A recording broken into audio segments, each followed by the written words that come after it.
ಈ ಸ್ವಾಭಾವಿಕವಾಗಿ ಏನು ಖರೀದಿಗಳಾಗುತ್ತೆ ಆ ಖಾತೆಗಳು ನಮ್ಮ ಲೆವೆನಿ ಸ್ಕೆಚ್ ಆಧಾರದ ಮೇಲೆ ಸ್ವಾಭಾವಿಕವಾಗಿ ಆಗುವಂಥ ಡಿಸ್ಪ್ಯೂಟೆಡ್ ಕೇಸಸ್ ಆಗಲಿ ಖಾತೆಗಳಾಗಲಿ ಅವುಗಳನ್ನು ಕೂಡ ಅವಕ್ಕೆಲ್ಲ ಟೈಮ್ ಲಿಮಿಟ್ ಇದೆ.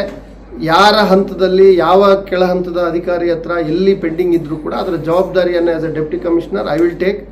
ಅವುಗಳೆಲ್ಲವನ್ನು ಕೂಡ ಅವುಗಳನ್ನು ವಿಲೇವಾರಿ ಮಾಡಿಸೋದಕ್ಕೆ ಏನು ಮೇಲುಸ್ತುವಾರಿ ಮಾಡಬೇಕು, ಯಾರಿಗೆ ಏನು ಕಟ್ಟುನಿಟ್ಟಿನ ಸೂಚನೆಗಳು ಕೊಡಬೇಕು ಅವೆಲ್ಲವನ್ನು ಕೊಡುವಂಥ ಕೆಲಸವನ್ನು ನಾವು ಮಾಡ್ತೇವೆ.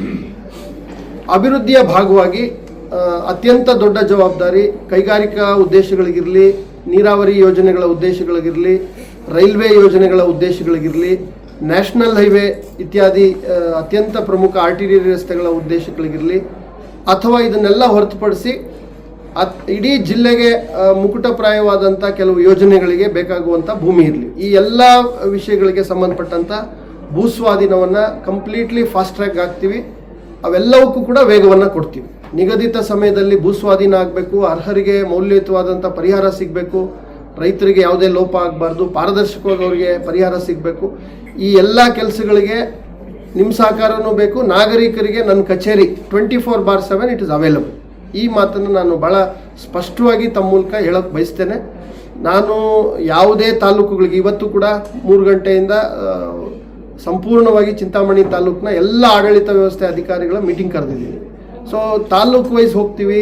ಅವರ ದೂರುಗಳಿದ್ದರೆ, ಸಮಸ್ಯೆಗಳಿದ್ದರೆ ತಾಲೂಕು ಹೋದಂಥ ಸಂದರ್ಭದಲ್ಲಿ ಖಂಡಿತವಾಗ್ಲೂ ಯಾವ ನಾಗರಿಕರು ಯಾವುದೇ ಹಿಂಜರಿಕೆ ಇಲ್ಲದಂತೆ ಅವರ ಸಮಸ್ಯೆಗಳನ್ನು ತರ್ಬೋದು.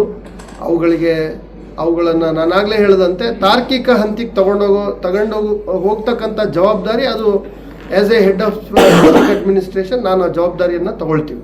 ನಮ್ಮೆಲ್ಲ ಅಧಿಕಾರಿಗಳು ಕೂಡ ತಗೊಳ್ತಾರೆ. ಆ ಮಾತನ್ನು ಕೂಡ ನಾನು ಹೇಳಲಿಕ್ಕೆ ಬಯಸ್ತೇನೆ. ಈ ಥರ ಕಂದಾಯ ಇಲಾಖೆಯಲ್ಲಿ ಇವೆಲ್ಲ ಇದ್ದಾವೆ. ಒಬ್ಬ ಜಿಲ್ಲಾಧಿಕಾರಿಯಾಗಿ ಕಂದಾಯ ಇಲಾಖೆ ಮಾತೃ ಇಲಾಖೆ ಆದರೂ ಕೂಡ ಅದಕ್ಕೆ ನಾವು ಕೊಡಬೇಕಾದಂಥ ಸಮಯ ಒಂದು 15ರಿಂದ 20% ಇರುತ್ತೆ. ಅದನ್ನು ಮೀರಿ ಇಡೀ ಜಿಲ್ಲೆಯ ಆಡಳಿತ ವ್ಯವಸ್ಥೆ ಎಲ್ಲ ಇಲಾಖೆಗಳನ್ನು ನೋಡುವಂಥ ಜವಾಬ್ದಾರಿ ಅದು ಕೂಡ ಇರುತ್ತೆ. ಅದರಲ್ಲಿ ಮುಖ್ಯವಾಗಿ ಶಿಕ್ಷಣ ಆಗಲಿ, ವಿಮೆನ್ ಆ್ಯಂಡ್ ಚೈಲ್ಡ್ ಮಹಿಳಾ ಮತ್ತು ಮಕ್ಕಳ ಕಲ್ಯಾಣ ಇಲಾಖೆ ಆಗಲಿ, ಅಲ್ಲಿ ಕೊಡ್ತಾ ಇರ್ತಕ್ಕಂಥ ಎಲ್ಲ ಸೇವೆಗಳು, ಗುಣಮಟ್ಟದ ಶಿಕ್ಷಣಕ್ಕೆ ಬೇಕಾದಂಥ ಎಲ್ಲ ಪೂರಕ ವ್ಯವಸ್ಥೆಗಳು, ಮತ್ತು ಆಸ್ಪತ್ರೆ ಜಿಲ್ಲೆಯಲ್ಲಿ 250ರಿಂದ 300 ಎಸ್ಟಾಬ್ಲಿಷ್ಮೆಂಟ್ಗಳಿದ್ದಾವೆ. ತಾಲೂಕು ಆಸ್ಪತ್ರೆ, primary health centre, sub centre, health and wellness centre, ಈ ಥರ 4 ಕ್ಯಾಟಗರಿಗಳಲ್ಲಿ ಇರೋವಂಥ ಎಲ್ಲ ಆರೋಗ್ಯ ವ್ಯವಸ್ಥೆಗಳನ್ನು. ಸೊ ಈ 3 ಇಲಾಖೆಯಲ್ಲಿ 3 ಇಲಾಖೆಗೆ ಬೇಕಾಗುವಂಥ ಮೂಲಭೂತ ಸೌಕರ್ಯವನ್ನು ಕಲ್ಪಿಸ್ಕೊಡುವಂಥದ್ದು ವಿವಿಧ ಯೋಜನೆಗಳ ಅಡಿನಲ್ಲಿ ಅಲ್ಲಿ ಬೇಕಾದಂಥ ರಿಪೇರಿಗಳಾಗಲಿ, ಹೊಸ ಕಟ್ಟಡಗಳಾಗಲಿ, ಭದ್ರತೆಗೆ ಕಾಂಪೌಂಡ್ಗಳಾಗಲಿ, ಶೌಚಾಲಯಗಳಾಗಲಿ, ಇವೆಲ್ಲವನ್ನು ಮಾಡುವಂಥದ್ದು ಒಂದು ಜವಾಬ್ದಾರಿ. ಜೊತೆಗೆ ಅಲ್ಲಿ ಮೌಲ್ಯಯುತ ಸೇವೆ ಸಿಗೋದನ್ನು ಖಚಿತಪಡಿಸುವಂಥದ್ದು 2ನೇ ಜವಾಬ್ದಾರಿ. ಇವೆರಡೂ ಜವಾಬ್ದಾರಿಗಳನ್ನು ಖಂಡಿತವಾಗಿ ಮಾಡ್ತೇನೆ ಅನ್ನೋ ಮಾತನ್ನು ಹೇಳಲಿಕ್ಕೆ ಬಯಸ್ತೀನಿ. ಮತ್ತು ಎಕ್ಸಿಕ್ಯೂಷನ್ ಏಜೆನ್ಸಿಗಳೇನಿದ್ದಾವೆ ಜಿಲ್ಲೆನಲ್ಲಿ, ಅನುಷ್ಠಾನ ಇಲಾಖೆಗಳು, ಯಾವುದೇ ಇಲಾಖೆಗೆ ಅನುದಾನ ಬಂದು ಒಂದು ಸಿವಿಲ್ ಕಾಮಗಾರಿ ಆಗಬೇಕು ಅಂದರೆ ಅನುಷ್ಠಾನ ಮಾಡಲಿಕ್ಕೆ ಒಂದು 4-5 ಇಲಾಖೆಗಳಿದ್ದಾವೆ. ಅದು PWD, PRED, rural water supply, ನಮ್ಮ KRIDL, ನಿರ್ಮಿತಿ ಕೇಂದ್ರ, ಈ ಥರದ್ದೆಲ್ಲ ಇದ್ದಾವೆ. ಅವೆಲ್ಲರಿಗೂ ಕೂಡ ಸ್ಪಷ್ಟ ಸೂಚನೆ ಕೊಟ್ಟಿದ್ದೀನಿ. ಯಾವುದೇ ಗುಣಮಟ್ಟದಲ್ಲಿ ರಾಜಿ ಆಗುವಂಥ ಪ್ರಶ್ನೆ ಇಲ್ಲ. ಅದನ್ನು ಗಮನದಲ್ಲಿಟ್ಕೊಂಡು ಅತ್ಯಂತ ಮೌಲ್ಯಯುತವಾದಂಥ, ಕ್ರಿಯಾಶೀಲವಾದಂಥ, ನೈಜವಾದಂಥ ಕಾಮಗಾರಿಗಳನ್ನು ಮಾಡಬೇಕು, ವರದಿ ಮಾಡಬೇಕು. ಇದು ಅಪೇಕ್ಷೆ ಇದೆ. ನಾನು ಇಂಟ್ರ್ಯಾಕ್ಟ್ ಮಾಡಿದಾಗ ಮಾನ್ಯ ಉಸ್ತುವಾರಿ ಸಚಿವರು ತುಂಬ ಕ್ರಿಯಾಶೀಲವಾಗಿ, ವೆರಿ ಫ್ಯೂಚರಿಸ್ಟಿಕ್ ಆಗಿ ಒಂದು 15-20 ವರ್ಷಗಳ ಮುಂದಾಲೋಚನೆಯನ್ನು ಕೂಡ ಗಮನದಲ್ಲಿಟ್ಕೊಂಡು ಸರ್ ಅನೇಕ ಸೂಚನೆಗಳನ್ನು ಈಗಾಗಲೇ ನಿನ್ನೆ ಸೆಕೆಂಡ್ ಸ್ಯಾಟರ್ಡೇ ಅವರು ಒಂದು ಮೀಟಿಂಗನ್ನು ಕೂಡ ನಮ್ಮ ಕಚೇರಿನಲ್ಲೇ ಮಾಡಿದ್ವಿ. ಒಂದು 2-2.5 ಅವರ್ ಮೀಟಿಂಗ್ ಮಾಡಿದ್ದೀವಿ. ಇಡೀ ಜಿಲ್ಲೆಯಲ್ಲಿ ಏನೇನು ಆಗಬೇಕು ಅನ್ನೋ ಸಲಹೆ ಸೂಚನೆಗಳನ್ನು, ನಿರ್ದೇಶನಗಳನ್ನು ಅವರು ಕೂಡ ಕೊಟ್ಟಿದ್ದಾರೆ.